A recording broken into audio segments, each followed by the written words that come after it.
Does Koichi from My Hero Academia Vigilantes really have similar powers as Gojo Satoru from Jujutsu Kaisen? Everyone from my last video seemed to think so. It sounds ridiculous at first, until you actually break it down. Spoilers ahead. But first, like and subscribe within the next 3 seconds for good luck tomorrow. As we saw in the last video, Koichi starts off weak, just barely gliding around like a wannabe sidekick. But by the end of Vigilantes, his quirk evolves to the point where everyone's saying it's similar to Gojo's. He can project repulsion barriers from any part of his body. Need to block an attack?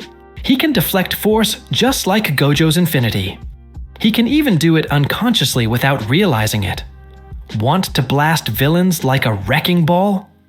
He can activate 4 repulsion points on his fists in what he calls the crawler knuckle style.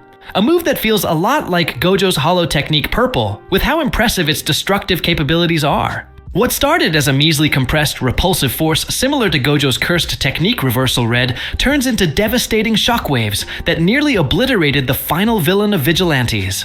And then there's the mobility. We all know Gojo can float and fly effortlessly.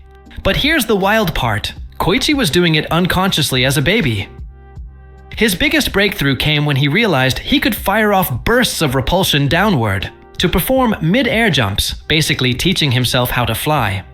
This evolution was so major, it reclassified his quirk from slide and glide to straight-up flight.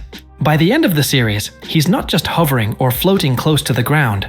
He's soaring at high speed through the air, and even holding up a falling plane using the raw repulsive force of his quirk.